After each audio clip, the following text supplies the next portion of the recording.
వి gold trusted gold buyers తాకట్టులో ఉన్న బంగారాన్ని విడిపించి ఈ రోజు ఉన్న మార్కెట్ ధరకే కొనబడును. మరిన్ని వివరాలకు సంప్రదించండి 7771077720. ప్రమోషన్ మీద గ్రేడ్ 2 హెడ్ మాస్టర్గా ఈ పాఠశాలకు వచ్చాను. అయితే ఫస్ట్ పాయింట్ 96 28 ఇయర్స్ సర్వీస్ ఉంది. వచ్చినప్పటికీ ఈ పాఠశాల యొక్క పరిస్థితులు ఏ విధంగా ఉన్నాయంటే విద్యా ప్రమాణాలు బహు తక్కువగా ఉన్నాయి. ఏం చేయాలి ఏంటి అని స్టాఫ్ మీటింగ్ వేసి ఏంటి విద్యార్థులు ఈ విధంగా ఉన్నారు, కనీసం చదవలేని రాయలేని పరిస్థితుల్లో ఉన్నారేంటి అని టీచర్స్ని పిలిచి అడిగినప్పుడు అందరూ కూడా ముక్తకంఠంతో ఈ విద్యార్థులు మనం ఏమీ చేయలేమండి, మనం ఏమి బాగు చేయలేము, వాళ్ళకి అక్షరాలు కూడా రావు అని వాళ్ళే తీర్మానించేశారు స్టాఫ్ మీటింగ్లో. మీరు ఇప్పుడు చెప్తే ఏమైపోద్ది, నిమిషాల్లో అయిపోద్దా అని అండి. వెంటనే అవ్వదు, ఎప్పటి నుంచి మనం చర్యలు తీసుకోవాలి. యాజ్ ఏ టీచర్గా మీరు ఉన్నప్పుడు వాళ్ళకి బేసిక్స్ రావు, సిడి గ్రేడ్లో ఉన్నారు అంటే మనం గవర్నమెంట్ సర్వెంట్గా మనం చెప్పడానికి ఇది సరిపోదు. వాళ్ళు ప్రజల సమాజంలో ఉన్నటువంటి గవర్నమెంట్ స్కూల్ అనేక మంది పేద మంది పిల్లలు ఇప్పుడు మా పాఠశాల 3rd క్లాస్ నుంచి +2 వరకు కూడా రన్ అవుతూ ఉందండి. మరి రోల్ వచ్చి 443, దీంట్లో 50% అబోవ్ 50.3% బలహీన వర్గాలు వెనుకబడిన వర్గాల పిల్లలే ఎక్కువగా ఇక్కడ చదువుతూ ఉన్నారు.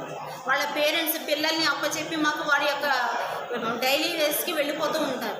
వాళ్ళ యొక్క బాధ్యత, వాళ్ళని తరఫీదు ఇవ్వవలసిన బాధ్యత, విద్యా ప్రమాణాలు మెరుగుపరచాల్సిన బాధ్యత యాజ్ ఏ హెడ్ మాస్టర్గా ఈ పాఠశాల యొక్క పెర్ఫార్మెన్స్ పెంచే ఆఫీసర్గా నేను తీసుకునే కొన్ని నిర్ణయాలు as per academic calendar SCRT ప్రకారం నేను ఫాలో అవుతూ ఉన్నాను. ఏమైతే వెనుకబడిన వర్గాల పిల్లలు ఉన్నారో ఈ సిడి గ్రేడర్స్లో వాళ్ళందరికీ ఎక్స్ట్రా క్లాసులు పెట్టి అక్షరాలు చదివేలా చేయండి అని నేను బోధించడం జరిగింది. అంటే ఏ పాఠశాలలోనూ మీ రకంగా ఎవరు చేయట్లా, ఏ హెడ్ మాస్టరు మీ రకంగా చేయట్లా, మేమే ఎందుకు చేయాలి ఇక్కడ అని ఎవరికో ఒకళ్ళిద్దరు చెప్పడం, వాళ్ళందరినీ కూడా మొత్తం స్పాయిల్ చేయడం జరుగుతూ ఉంది. గత సంవత్సరం నుంచి కూడా ఇది జరుగుతూ ఉంది సార్. అయితే నేను ఎప్పుడూ కూడా వాళ్ళని నైతిక విషయాలు చెప్పడంతోనే నేను ఎప్పుడు చెప్తా ఉంటాను. అది కరెక్ట్ కాదు. మన ఇవాళ గవర్నమెంట్ స్కూలు వాళ్ళు ఉండడం వల్లనే మనం ఉన్నాం, ఆ పిల్లలు ఉండబట్టే మనకు ఉద్యోగాలు ఉన్నాయి, మనకు వేల జీతాలు తీసుకుంటూ ఉన్నాం. వాళ్ళు బాగు చేయాల్సిన బాధ్యత మనకుంది. వేరే స్కూల్ మీరు కంపేర్ చేయొద్దు. ఎప్పుడు చేయండి, నా స్కూల్ కంటే ఇంకో స్కూల్ బాగుంది మేడం, ఇంకా బాగా చేస్తున్నారు, మీరు సరిగా చేయట్లేదు, ఇంకా బాగా చేయండి అని ఆ విషయం నాకు చెప్పండి.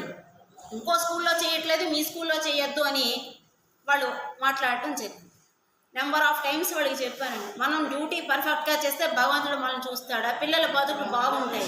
మనమే కర్తలం అండి, మంచి చేయడా చెడ్డైనా మనమే తల్లిదండ్రుల కింద భావించి వాళ్ళ ప్రాబ్లమ్స్ మన ప్రాబ్లమ్స్గా తీసుకుని చేయాలని చెప్పడం జరిగింది. మెయిన్గా అది నచ్చక హెరాస్మెంట్ అని పెట్టారు.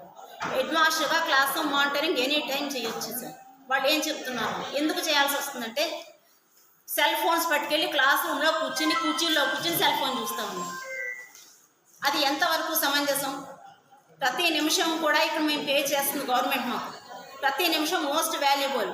గవర్నమెంట్ నుంచి ఏమైనా యాప్ వచ్చినా ఒక వర్క్ వచ్చినా ఆ వర్క్ బేస్ చేసిన మొత్తం లెర్నింగ్ అనేది కొంటుపడతా ఉంది.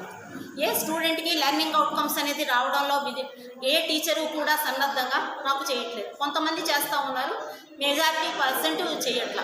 ఈరోజు జిల్లా ప్రజా పరిషత్ ఉన్నత పాఠశాల మొంగండ నందు ఉపాధ్యాయులందరూ విధులు బహిష్కరించి తమ నిరసన వ్యక్తం చేస్తున్నారు. కారణం ఏమనగా ఈ పాఠశాలలో పనిచేస్తున్న జీవశాస్త్ర ఉపాధ్యాయుని శ్రీమతి BSD లావణ్య గారు ఆత్మహత్యా ప్రయత్నం చేశారు. కారణం HM గారి యొక్క వేధింపులు తాళలేక ఆమె ఆత్మహత్య ప్రయత్నం చేయటం. ఆ ప్రయత్నాన్ని అక్కడున్న తన భర్త అయిన ప్రసాద్ గారు అడ్డుకొని ఆవిడ్ని ప్రమాదం నుంచి రక్షించి హాస్పిటల్లో జాయిన్ చేయడం జరిగింది. ఈ ప్రమాదం జరిగిన వెంటనే ఆ పక్కనే ఉంటున్న కుమార్ గారు కూడా వెళ్ళి వారికి సహకారం చేయడం జరిగింది. మరి గత సంవత్సరంన్నర నుంచి ఇక్కడ ఉపాధ్యాయులపై తీవ్రమైన ఒత్తిడి పెడుతూ ఉపాధ్యాయులందరినీ తీవ్ర వేధింపులకు గురి చేస్తున్నారు HM గారు. ఇటువంటి HM దగ్గర పనిచేయడానికి ఇక్కడ పనిచేస్తున్న 28 మంది ఉపాధ్యాయులు కూడా ఏమాత్రం ఇష్టంగా లేరు.